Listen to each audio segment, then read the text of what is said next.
Os aviões tiveram durante a vida dos integrantes dos Mamonas Assassinas um papel misterioso. Samuel, quando adolescente, costumava desenhar aviões antes mesmo de começar a tocar contrabaixo elétrico. Em fim dos anos 80, Sérgio, Bento e Samuel formaram o núcleo de uma banda que depois se tornaria Utopia. O nome desta banda? Ponte Aérea. Até por serem de Guarulhos, todos os Mamonas Assassinas tinham como vizinho o Aeroporto Internacional de Guarulhos. No único disco lançado em vida pelos Mamonas Assassinas, o pai da aviação, Santos Dumont, é homenageado com uma citação no encarte, por ter inventado o avião.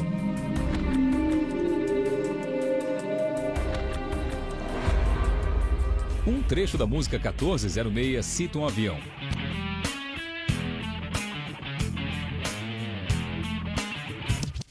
Você não sabe como parte meu coração ver seu filhinho chorando querendo ter um avião. Você não sabe como parte o coração ver seu filhinho chorando querendo ter um avião.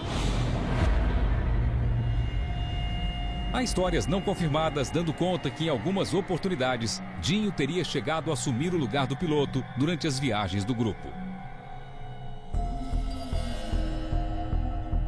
Naquela mesma trágica semana, dias antes do acidente, o baterista do grupo Sérgio Reoli relatou à namorada ter tido várias crises de choro sem nenhuma razão aparente.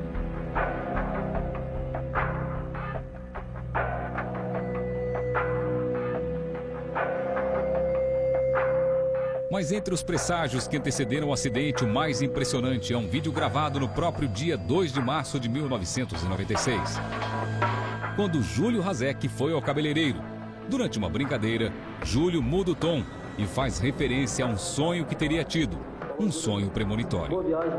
Essa noite eu sonhei com um negócio assim, parecia que o avião caía, não sei. Vou rezar por vocês.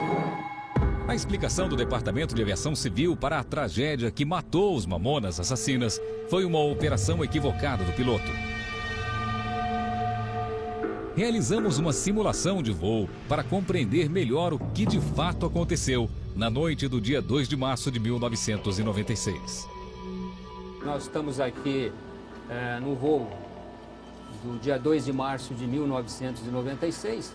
A gente vai simular aqui o que deveria, possivelmente, se tivesse feito o circuito pela direita, talvez eliminaria o acidente. Em seguida, nós vamos refazer uma nova reaproximação e fazendo curva para a esquerda, aonde veio consumar o acidente dos Mamonas Assassinos. A banda Mamonas Assassina estava vindo dentro do Learjet, né?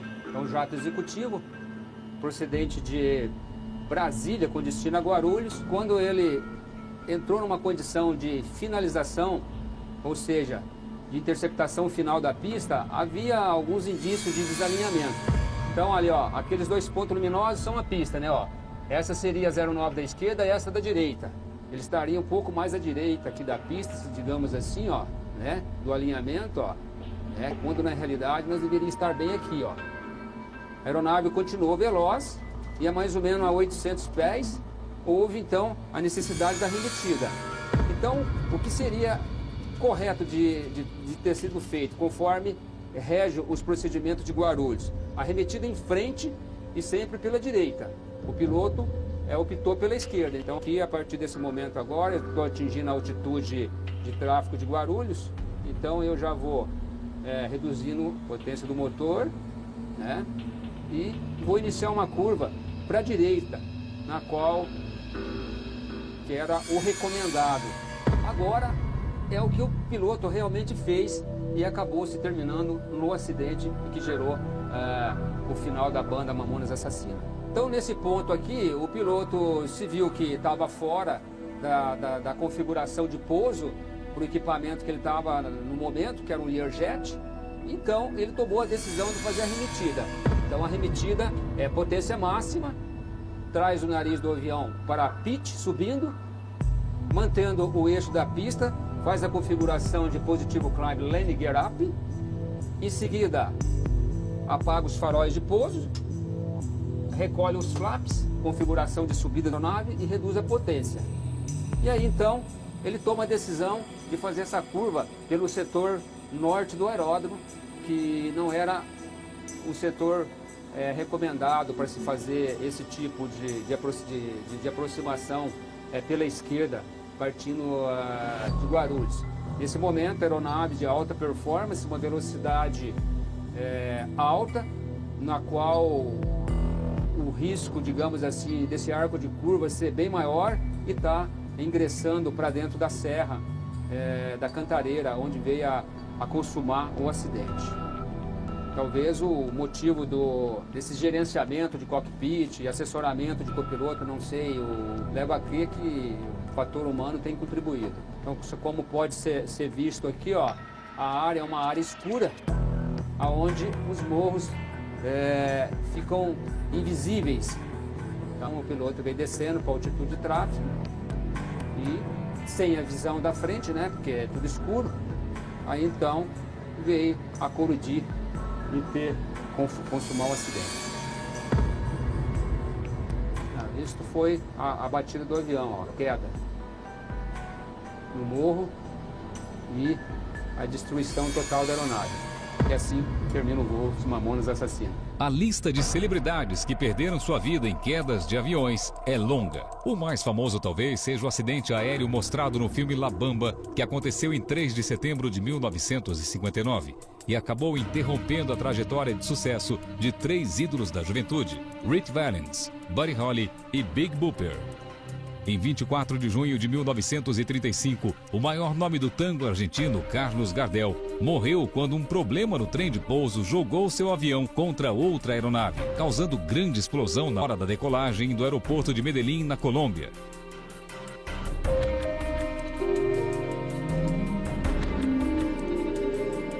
Em 14 de junho de 1972, a atriz brasileira Leila Diniz voltava da Austrália para o Brasil quando o avião da Japan Airlines, onde ela estava, bateu ao tentar pousar em Nova Delhi.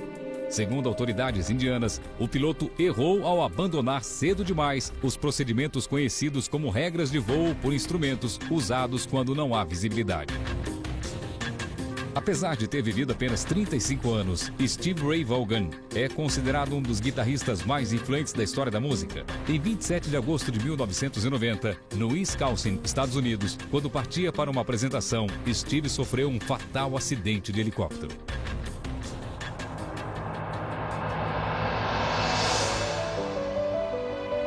De alguma forma inexplicável, o número de artistas vitimados por acidentes de avião segue crescendo. Ainda que o transporte aéreo seja estatisticamente o mais seguro do mundo, a dor dos fãs e familiares contraria a frieza dos números. A prova disso é o aperto que atinge o coração quando lembramos da alegria e da jovialidade de Dinho, Sérgio, Samuel, Bento e Júlio.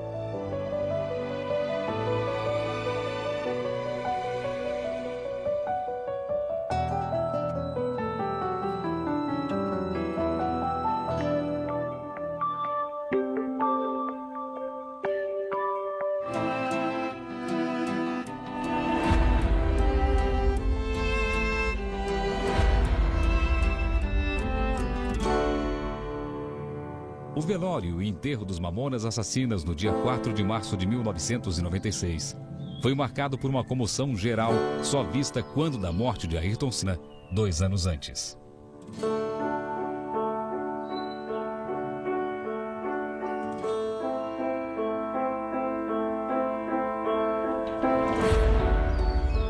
O enterro, transmitido por muitos canais de TV, movimentou mais de 65 mil pessoas. A tristeza e a sensação de perda estavam por toda parte, em todos os rostos. Gui era um ótimo filho, a saudade vai doer bastante. Ele orgulhou muito o pessoal de Guarulhos. Queria dizer que a gente está muito agradecido por que ele fez. Ele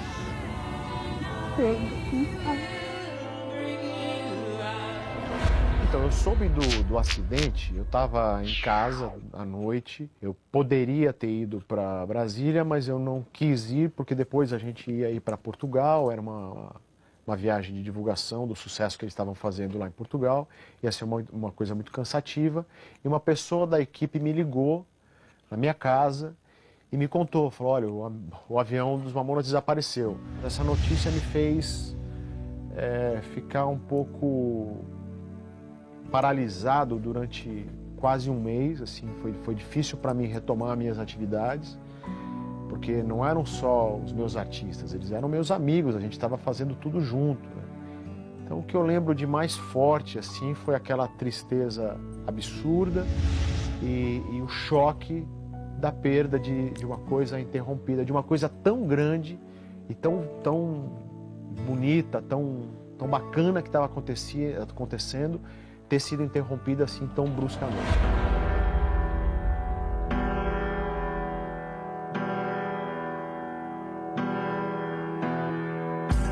Mas como teria sido a vida se esta catástrofe não tivesse ocorrido? Feche os olhos e imagine como seria o futuro sem o acidente dos Mamonas Assassinas.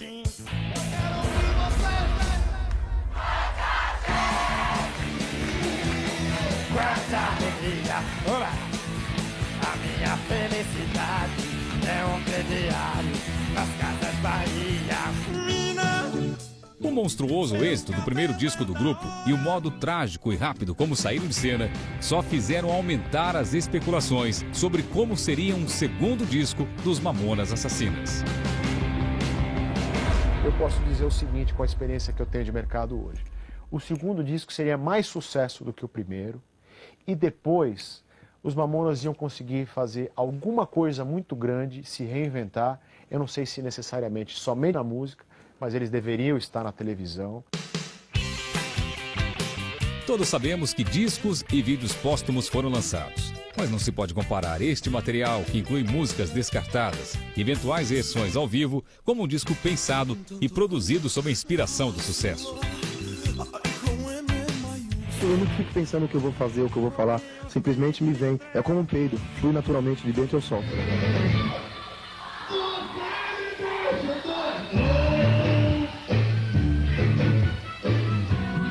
Há quem aposte que, turbinado pela excelente receptividade do público, especialmente o infantil, o segundo disco dos Mamonas pudesse ser ainda melhor que o primeiro. Acho que nossa sutileza, né, modéstia, nosso jeito discreto, a criançada gosta muito, bastante. A gente consegue se cair das crianças porque a gente tem a mesma idade mental que eles, então eles gostam disso. Com mais e mais ousadas paródias, misturas sonoras ainda mais radicais. O escracho, os figurinos e o humor irreverente seria ainda mais incendiário. Quem sabe, a veia cômica de Dinho certamente seria ainda mais explorada. Que a gente tenha conseguido passar a mensagem que a gente queria. A gente nunca quis agredir ninguém, a gente simplesmente queria dar divertimento ao povo. O povo tem muito motivo para chorar e a gente quer ser um motivo diferente. Mas será que a amizade suportaria o peso de tanto sucesso e assédio?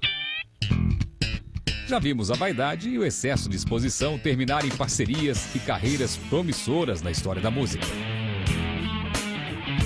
Há boatos que Dinho poderia ser convidado para apresentar um programa de TV ou, quem sabe, atuar em alguma novela. O Dinho era um comunicador excepcional e o futuro dele seria brilhante, com toda certeza. Ele estaria casado, eu teria com certeza netos, que ele era maluco por crianças. Enfim, foi um sonho que ficou, né? Quem sabe o que ele estaria fazendo hoje? Estaria lindo, como sempre. O fato mesmo é que o lançamento de versões de suas músicas em outros idiomas e os shows em Portugal faziam parte de uma estratégia para lançar o grupo mundialmente. De que modo as piadas musicais dos Mamonas seriam recebidas em outras línguas fica difícil prever. Mas aparentemente o caminho era o do exterior.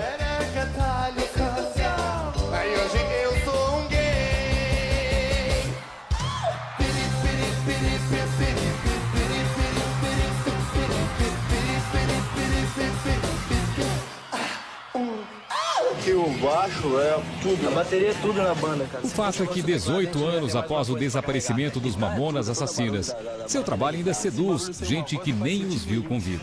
Em 2011, foi lançado um documentário contando a vida do grupo. A gente foi almoçar num restaurante por quilo ao lado da gravadora. A gente tava, acho que com um Walkman de rádio, não sei o quê. Aí tocou a primeira vez a música dos Mamonas na rádio. Aí todo mundo chorou, foi uma coisa bonita, viu?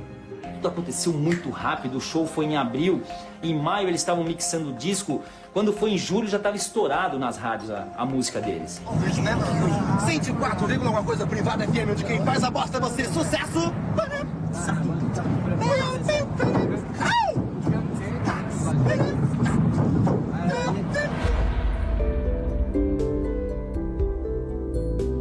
Em 2016, quando a morte dos 5 garotos de Guarulhos completar 20 anos, deve chegar às salas de cinema uma versão dos estúdios Fox sobre o fenômeno Mamonas Assassinas.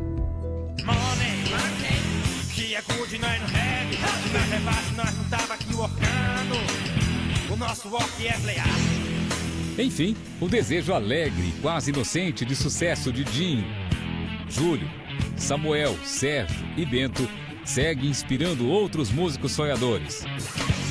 Por fim, as lembranças daqueles tempos felizes, daquelas músicas divertidas, seguem dando sentido à nossa vida e mantendo firme a certeza de que a mensagem irreverente dos Mamonas Assassinas continua viva e há de continuar por muito tempo.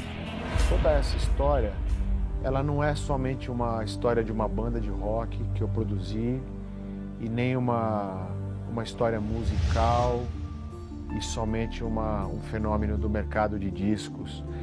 Tem muito mais por trás disso, tem coisas inexplicáveis, assim, que tem tudo a ver com a minha vida. É uma coisa, sem dúvida nenhuma, espiritual, é uma coisa que eu precisava passar por isso, que os meninos precisavam passar por isso. E é uma história que, em algum lugar, ela tem uma explicação. A vida da gente fez parte de uma história muito grande, que é uma energia muito forte, que envolveu o país todo e até fora do país, e que por algum motivo ou vários motivos que Deus quis que fosse dessa forma, a gente está ligado.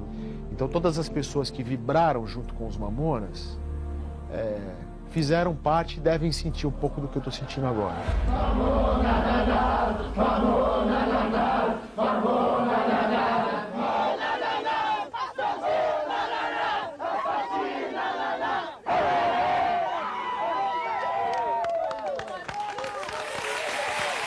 Muito bem, grande saudade, muita saudade. Agora eu estou recebendo aqui a Ana Paula, que é irmã do tecladista Júlio Hazek. O Júlio está no telão aqui, né? Isso aqui. Muito bem. Esse caderno que você tem, Ana, que você gentilmente veio até o programa, agradeço, viu, a sua colaboração, agradeço.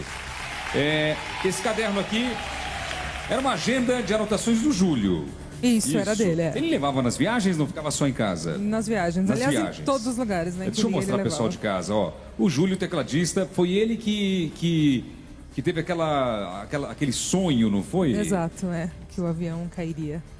Ele teve esse sonho. Você ficou sabendo desse sonho antes do ocorrido ou depois? Depois. Antes ele não comentou em casa? Não. Só com a namorada? Nadinha. Não, com ninguém. Ele não namorava na época. Ele não comentou só. Ele comentou só com o cabeleireiro. Não com mais ninguém. E foi gravado isso, não foi gravado? Foi. E quem estava gravando isso? O cabeleireiro. E ele falou, tive um sonho... Ele coçou a nuca, falou que eu achava que o avião ia cair. Aí o cabeleireiro brincou ainda, falou, não... E naquele mesmo dia, ou no dia seguinte... No mesmo dia. No mesmo dia. Que loucura isso, hein? É um pequeno caderno para escrever grandes coisas. E esse aqui foi o que ele escreveu. Olha lá. Agora, tem as anotações dele, tudo. Aqui tem remédio que ele ia tomar, telefone dos amigos, isso, tudo. O que tem, assim, de mais impressionante, assim, que quando você pegou e começou a folhear, que você falou, caramba, olha o que ele escreveu aqui. Bom, tem letras... anotações de gravação de clipe que seria no Rick. O Rick Bonadil, que foi o que apareceu aqui o tempo todo, né? Deixa eu ver onde fica mais fácil mostrar. Desculpa. Aqui, né? Rick, ó, tá vendo? Às 8h30 da manhã, 7h30 ele teria o quê? Dentista? Não. Não, acho que é quarta. Acho que era terça, quarta e a roupa de roupa Chapolin. do Chapolin. Tá. Deixa eu ver o que mais que ele anotou aqui. Tem letras de música, tem letras que ele estava fazendo pro próximo disco dos Mamonas, é isso? Exatamente, isso. Que é a música Zé há 13 anos, tem a música do Gica. Eu tenho uma anotação aqui que eu vi, aquela da Hoje Eu Compro Tudo à Vista. Qual que é aquela lá? É aqui, ó. Ontem eu era vagabundo, agora compro tudo à vista. Pois depois de 100 mil cópias, sou considerado um artista. no mínimo isso ia pintar em alguma música. Com certeza. E as palavras, geralmente, acho que dariam rimas nessas palavras aqui. Agora que você falou que você poderia mostrar pra gente que você achou... Foi a música do Gaúcho, que eles até... O Rick fez uma gravação com o Falcão. E ficou bem legal. Essa música foi feita por ele. Isso, é letra... Que é essa música aqui? Essa música que essa tá aqui? tocando, exatamente.